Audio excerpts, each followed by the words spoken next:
The, the one word I can think of is grit. Grit.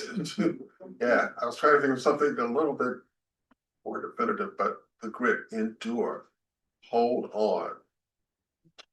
What does Churchill say? If you think you're in hell, keep going. It's a spiritual resilience, right? Thank you. Grit. I like that, Keith. Terry. You should follow in his steps. Following Jesus' steps.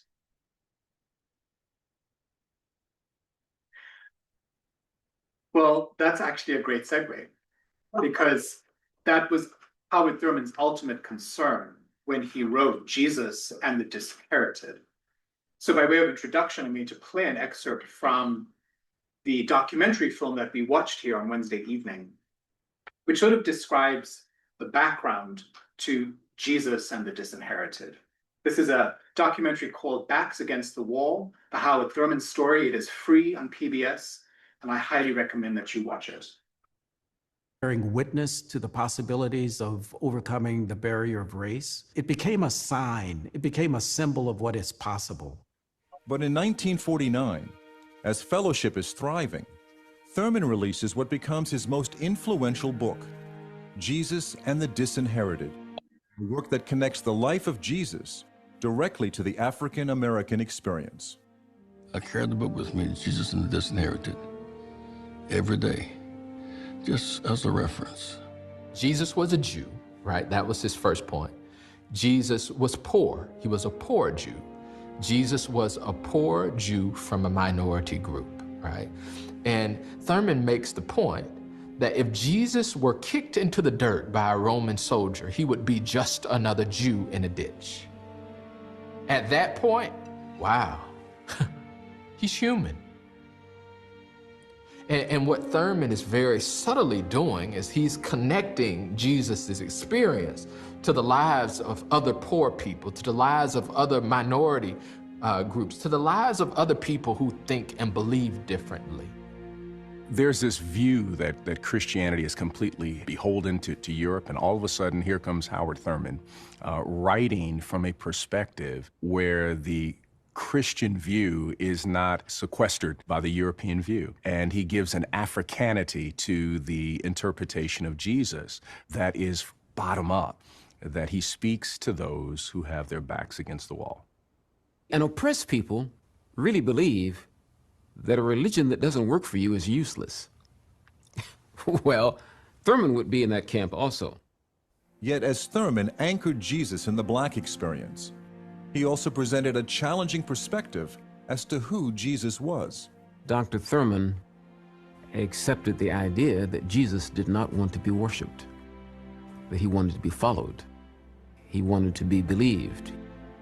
Howard Thurman believed that everybody should emulate the historical Jesus. It's probably not an accident that Black Americans talk more about Jesus. White Americans talk more about the Christ. One is abstract, one is very concrete. His focus on the human historical Jesus both got him in trouble because he didn't say enough about virgin birth and physical resurrection and miracles. He didn't. But what he said more than enough about is what it is to live an exemplary life of attending to that deep, constant connection with God. So if people have trouble with Howard Thurman's Christology, welcome to the long line of Christians who've had a lot of trouble with that. After Jesus and the Disinherited is published, a young Martin Luther King Jr. writes a term paper quoting Thurman verbatim with this story. You're not slaves, you're not niggers, you're God's children. And this sense of the dignity and worth of the person is a fundamental theme for Thurman. Howard Thurman. Right. So that's just some background to the project behind Jesus and the Disinherited. What does the word of Jesus have to say to a person who has their back against the wall? So I'm going to walk through this book, I've broken up this presentation into the various chapters that Thurman has created a framework for his argument. I'm going to present all of this, but each of the questions that I ask after each chapter's summary, I want you to hold on to what is coming to your mind, and we'll have that discussion towards the end of this morning's forum. Hold on to your thoughts. You need to make notes, but I want to be sure that we get through the entire book before we get into a discussion. So the very first chapter is titled Jesus and Interpretation. Thurman presents Jesus as a fellow member of a disinherited, oppressed people, Roman-occupied Judea, whose life provides a blueprint for maintaining inner dignity and spiritual freedom without resorting to violent rebellion. Thurman writes, Jesus recognized with authentic realism that anyone who permits another to determine the quality of his inner life gives into the hands of the other the keys to his destiny. If a man knows precisely what he can do to you or what epithet he can hurl against you in order to make you lose your temper, your equilibrium, then he can always keep you under subjection. It is a man's reaction to things that determines their ability to exercise power over him. Wherever Jesus' spirit appears, the oppressed gather fresh courage, for he announced the good news that fear, hypocrisy, and hatred, the three hounds of hell that track the trail of the disinherited, need have no dominion over them. So in that line, fear, hypocrisy, and hatred, the three hounds of hell, things that disrupt us, that pull us out of right relationship and distort us into ways of sin, destruction, and death. He goes into what does fear, hypocrisy, and hatred mean to followers of Jesus. So fear. Thurman identifies fear as a potent weapon of oppressors that creates a death for the self in the oppressed, arguing that this fear can only be conquered by a deep assurance of being a child of God. Thurman writes, a man's conviction that he is God's child automatically tends to shift the basis of his relationship with all his fellows. He recognizes at once that to fear a man, whatever may be that man's power over him, is a basic denial of the integrity of his very life. With a sure grounding of his sense of personal worth and dignity, then he is in a position to appraise his own intrinsic powers, gifts, talents, and abilities. The psychological effect of the conviction that he is a child of God gives a note of integrity to whatever he does. My question to you to ponder: how has fear led you, others, all of us, into distorted relationships with yourselves, with ourselves, with your neighbors, with our neighbors, with God, and with creation?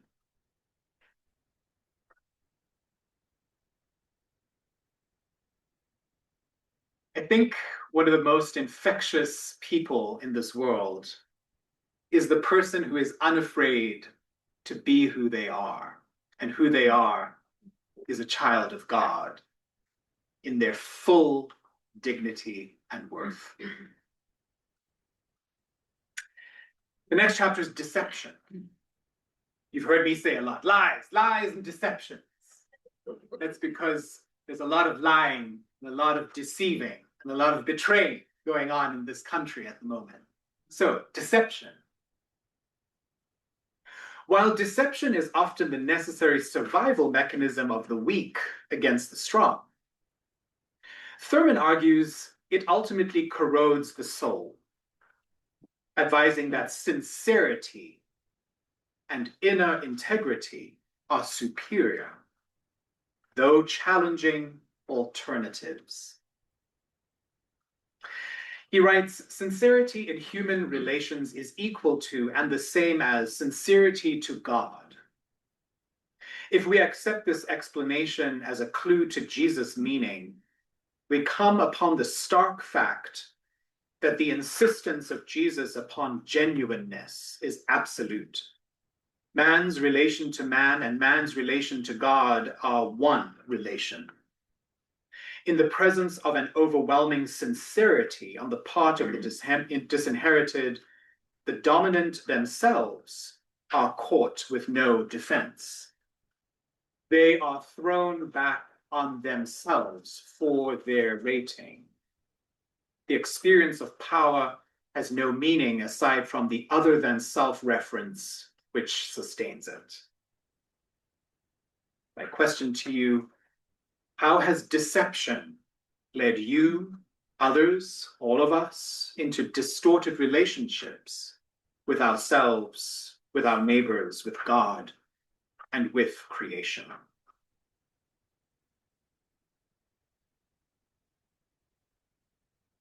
Who has ever experienced the pain of betrayal? Who has ever experienced the pain of being deceived by someone you loved? It's a profound wound that we want to react in an equal and opposite way. We want to then deceive and betray. And Thurman is saying that corrodes the soul. Do not deceive. Be sincere. Be genuine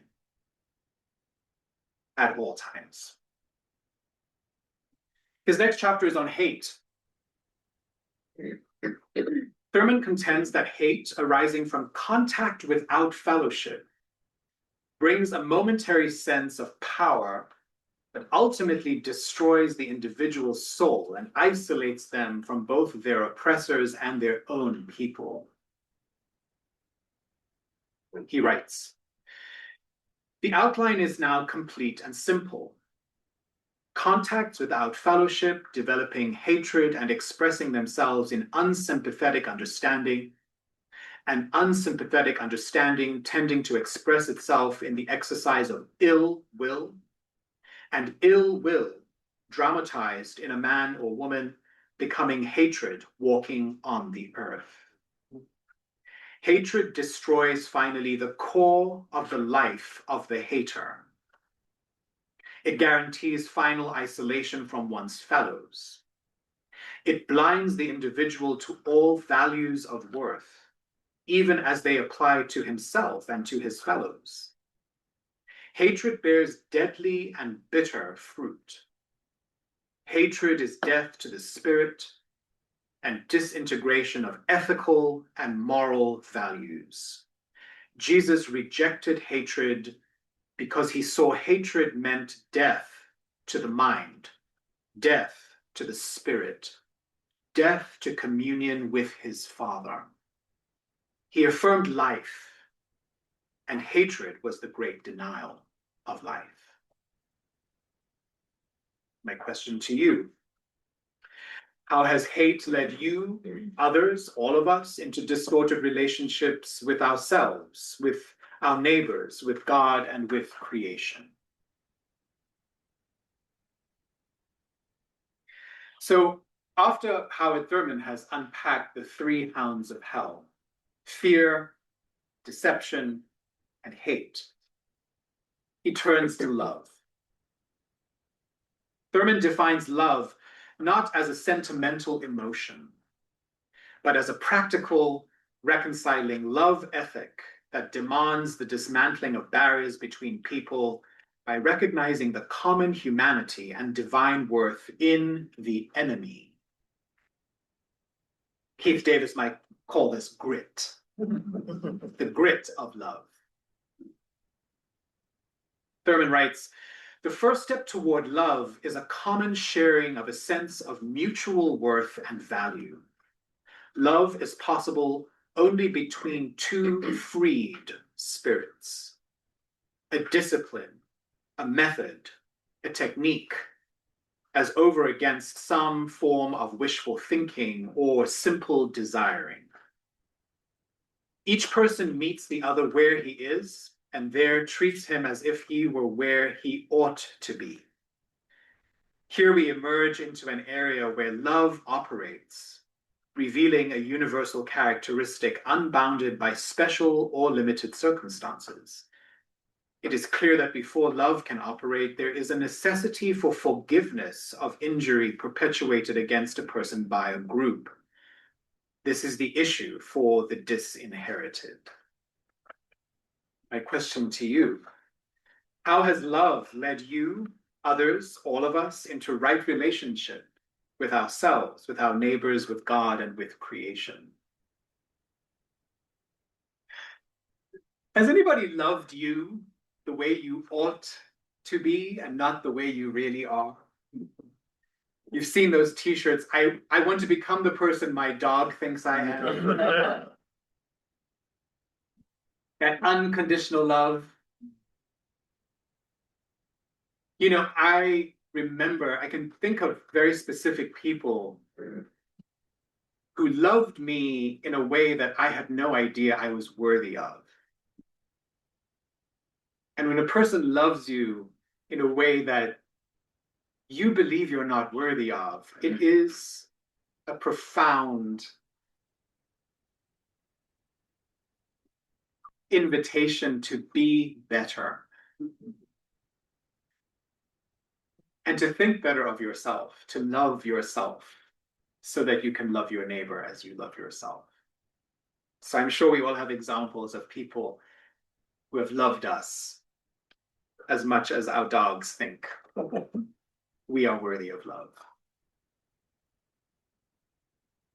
And in the epilogue, the final message reaffirms that for those with their backs against the wall, the inward life and spiritual strength derived from Jesus's teachings are the only ways to achieve true liberation from fear, deception, and hatred. When people look into Jesus' face, they see etched the glory of their own possibilities. My question to you: who are the disinherited in your world? What possibilities do you imagine with them as a follower of Jesus? So I'm right on time here. I wanted to be sure we got through an overview of the whole text. But who has read Jesus and the Disinherited? Excellent. So you know that Howard Thurman grounds his project in narrative theology. He tells a story about his own encounter with fear, with deception, and with hatred. He marries that to stories about Jesus. Jesus and his parable on the Good Samaritan. Jesus and his encounter with the Roman centurion. Jesus and his encounter with the Syrophoenician woman. And then through that narrative theology of marrying the story of Jesus and his own encounters with fear, deception, and hate, he comes to this place of love. That love is ultimately the only way to resist fear, resist deception, and to resist hatred. So for our time, the rest of our time this morning is really an open discussion.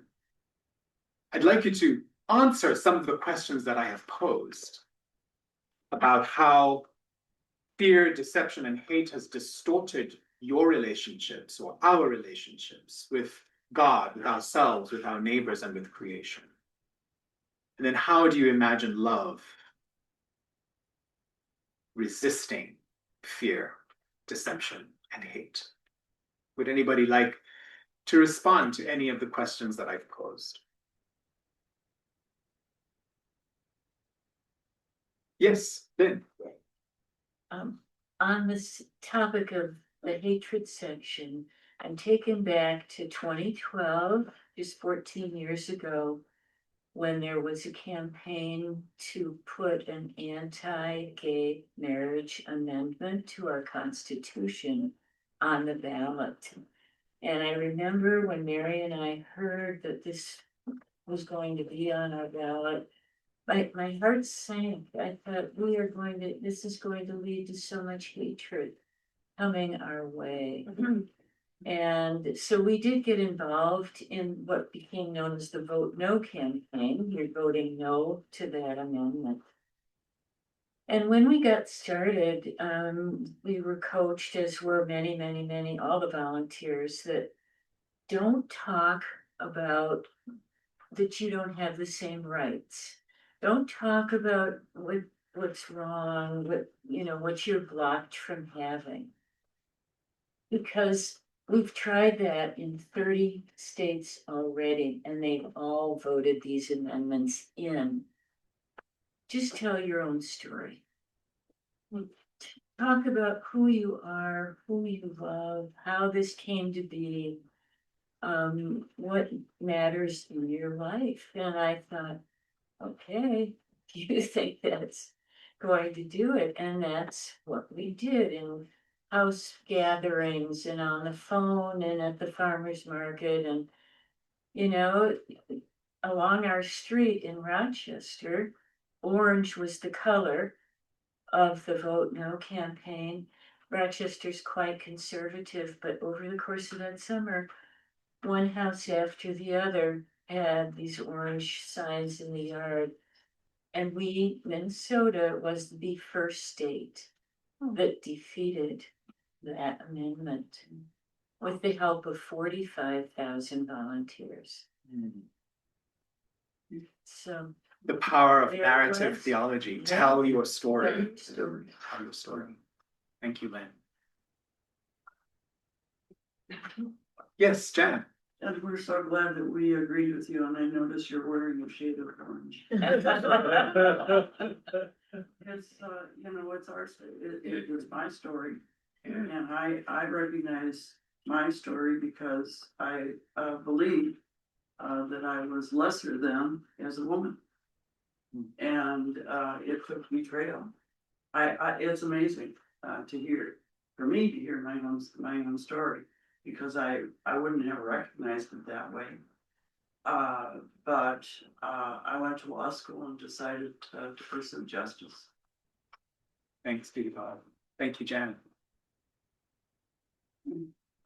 Yes, Josh. So I'll go with the deception one and talk about in terms of climate. I mean, it's really hard to look at climate change because it's painful. So you want to look away, right? I mean, I get all these emails. I'm signed up for, Bill McKibben's email, the New York Times climate change email, the 350.org email. And every day I go click, click, click, delete, click, click, click, delete every morning because I can't look at them. It's too painful, right?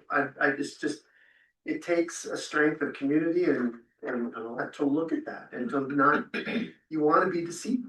You don't want to look at the reality of the situation. And it takes a deeper ego and love and community to be able to look at the reality of something and deal with it. And so that's sort of idea of deception. I can live in deception every day. Yeah. It's kind of how culture has been set up to distract you from the truth, which is difficult to sit with. We're destroying creation. Yeah. Do you find in community then, Josh, that when you're not alone, but that you're in a small group of people who are struggling with you, that the painful truth is that much easier to face? Yes. Okay. Right. You can't do it alone. And you gotta have faith. I don't know how you fight racism, sexism, climate change without faith and without community. It would be hard to do. Absolutely. Thank you for saying that. Keith. Excuse me, looking at the fear hound here. I can remember when I first came to Minnesota, excuse me, as a student at the U of M. and getting on the bus and how people would respond, particularly women, clutching the purse, sitting in a way that I couldn't sit next to them, and other things like that, being followed in stores. Yeah. And I came to it. It wasn't an experience I was unfamiliar with, but I didn't think I would be as familiar with it here like I was in the Chicago area. And then when people found out I was from Gary, that there was another, ooh, he's from Gary, ooh, he's rough, he's, you guys know me, I am a teddy bear. Right. And I would try to do things to overcompensate, to make people feel more comfortable. Yes. But I had to come to that realization that, hey, it's not my job to make them feel comfortable. Right.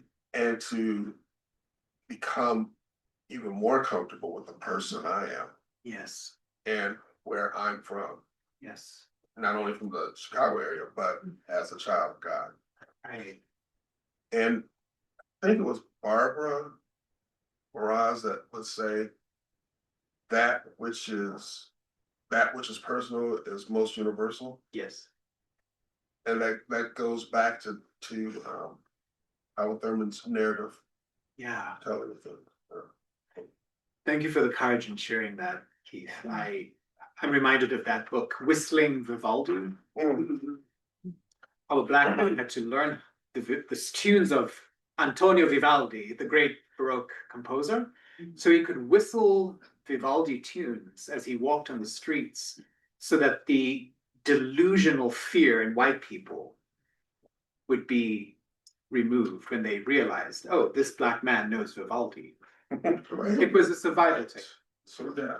This is a safe black person because he knows the concertos of Antonio Vivaldi, right? That there's all of this fear, deception, and hatred continually in people's delusional minds. And unless you are courageous enough to tell your story, people do not realize that, of course, you are a child of God. Yes, Deacon Judy Desharnais. So I will share a story of my own delusional racism early in life. I grew up as a military brat. I was exposed to many different people and did not feel uncomfortable in any setting. But I was walking late at night during the semester break at college, and there was a group of, I suspect that they were Chinese. I don't know. They could have been Korean or something. And they were walking together and they were laughing. And it was nighttime and there were very few people on campus. And I was walking alone as a young woman and I heard them talking together, didn't understand what they were saying because they had the joy of speaking in their own language, which they so infrequently had in our country. And I started feeling afraid. And then I said to myself, why?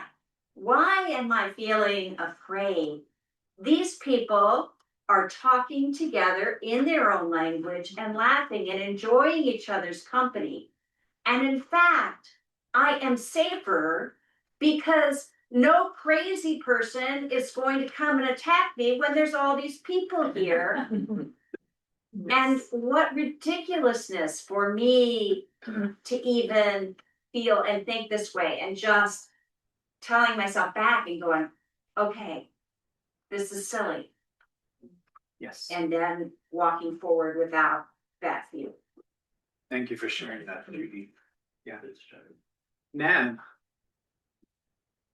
I'm kind of hesitating to say this because it's been a personal history in our family that someone was accused of something at work and was immediately they believed the other person. And that person was from my family was told that he'd have to take early retirement. and without much of a question at all. And this was a huge, huge, well, not only a disappointment, but a betrayal, because he had done nothing wrong. And he tried to tell them that, and they believed the other person. And so the early retirement came, even though he was in line and very excited about the prospect of a new job that was just coming up for him in another place. And that was taken away. Everybody just dropped him like a hot potato. And it was a very trying time for him. And I've often thought about what should I have done to have screamed and yelled a little louder than he did. But I was not a business person. I wouldn't have done that very well. So I could just stand by him. But to this day, and this happened 30 years ago, but it was something that just was very, very difficult. He couldn't talk about it to anybody else. A number of his friends came to see him and encouraged him, but others didn't. And he just was kind of a non-person for quite a while, and he got other jobs, but not very satisfactory. And he had, 4 or 5 kids to educate in college, and so he had a lot of problems on his plate. He dealt with it very, very well. Several years later, this person called and apologized for what he had done. Wow. And my husband, I thought, made a very good response. He didn't yell and scream and swear. He just said, "You're too late. The damage has been done." Mm-hmm. And it was. There was nothing you could do about it then. Mm-hmm. And then he developed mesothelioma. And I heard later that from a doctor from California who said, "We know that this disease can get into your system, what we don't know is what triggers it later on."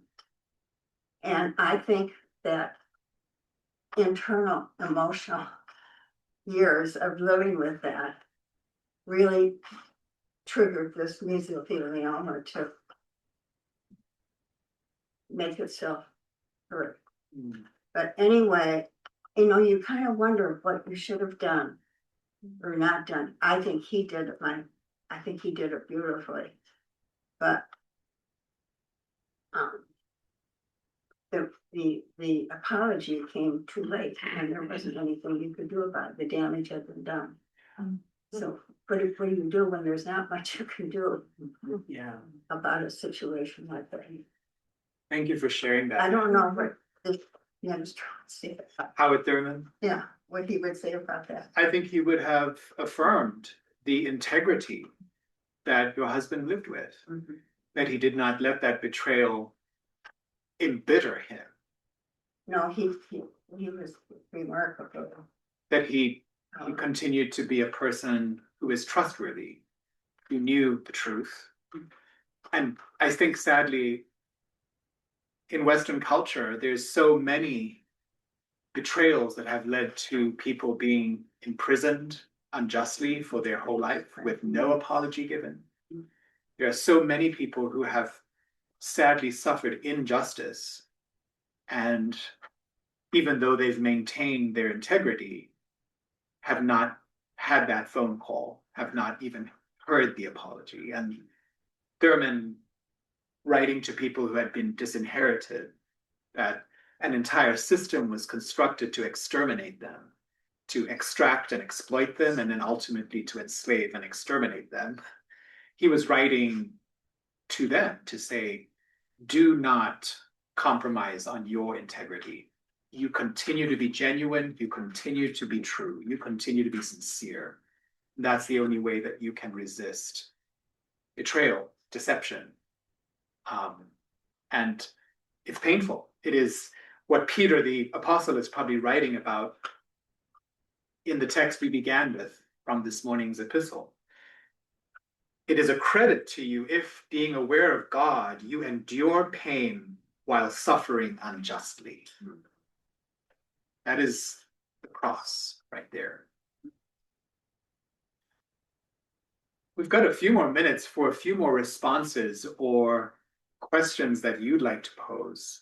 Anyone else? Roger. The opening reading you did created an image in me of that angel and that with the fiery sword and the altar within us of being really core to all of what he's talking about in many ways, but it's almost like expressing the Trinity and what's going on, and so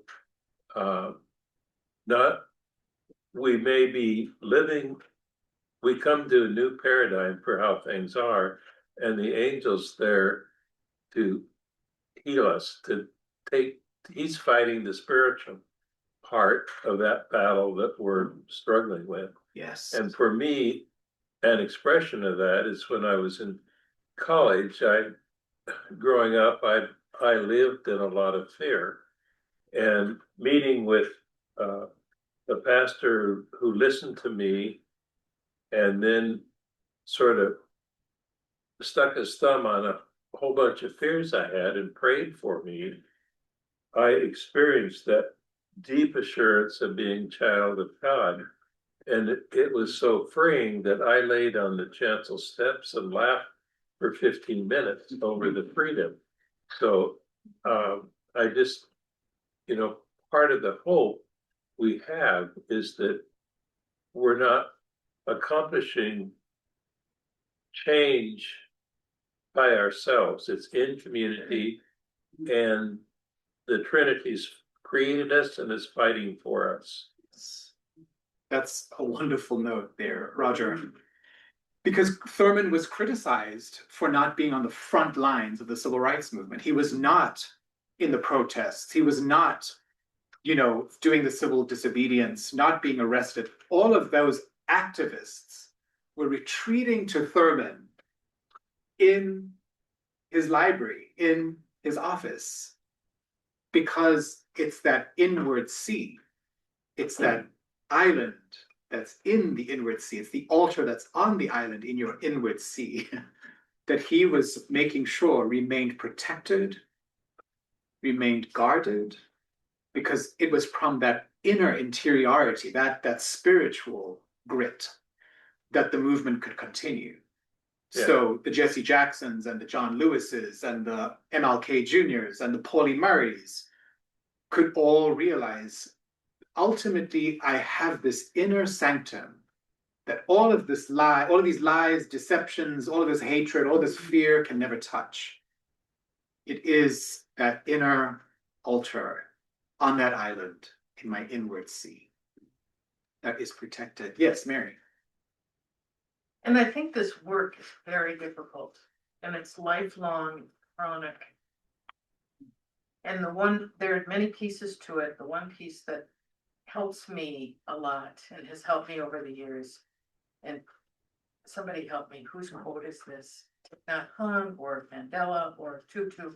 We have no idea about the private suffering of other people. Creates a tone of compassion that I can get my hands around. So I think of that often. Right. How do we love our enemy? Perhaps it's wondering, what deep wound is this person suffering that they're now behaving in such an awful way? Josh? I really liked your discussion about feeling loved and how that came about, and just makes you think about the different egos. Like, we know of somebody here in the United States who has a massive ego that's used for sort of himself. But then Desmond Tutu had a massive ego, right? But it was an ego used in a different way. But it was an ego that was tied to being in charge of God. And you do need some sense of ego to step out. Yeah. And I think it's for that liberation of others you know, Tutu wanted everybody to be fully alive and just like him, right? Just know you are a child of God, called to be fully alive as yourself. Because that's his famous quote, do not ask what the world needs. Ask what makes you come fully alive and go do that, because what the world needs is people who have come fully alive. So that's Thurman's teaching that I think we see in people like Tutu. So thank you for saying that, Josh. I have to vest soon and get these wonderful preachers. We have 3 great preachers this morning. So please come to church at 10.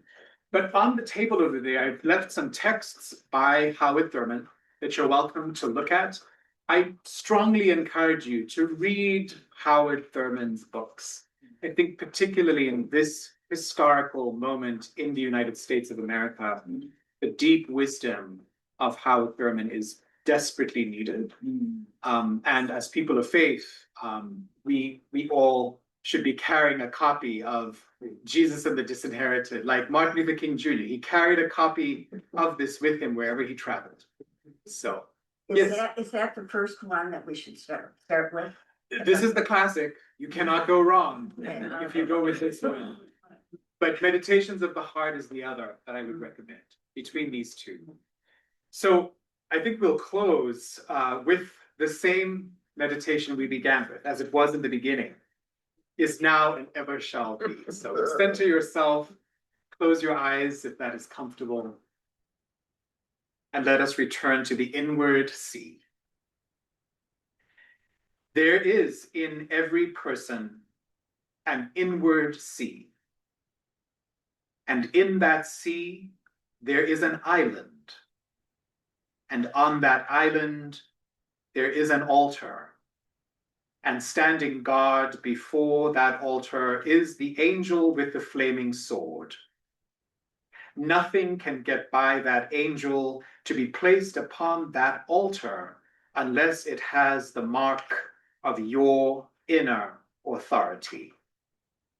Nothing passes the angel with the flaming sword to be placed upon your altar unless it be a part of the fluid area of your consent. This is your crucial link with the eternal. Amen. Please feel free to take the handouts as well, if you want to remember these quotes. Yes. I'm hoping we can have meaningful chapters of verse. It sounds good for us. More Howard Thurman. Okay, we'll bring that to the Faith Formation Commission, right, Jan? Okay. Thank you all. Yeah. Right. Thank you to Mary online. Good to see you.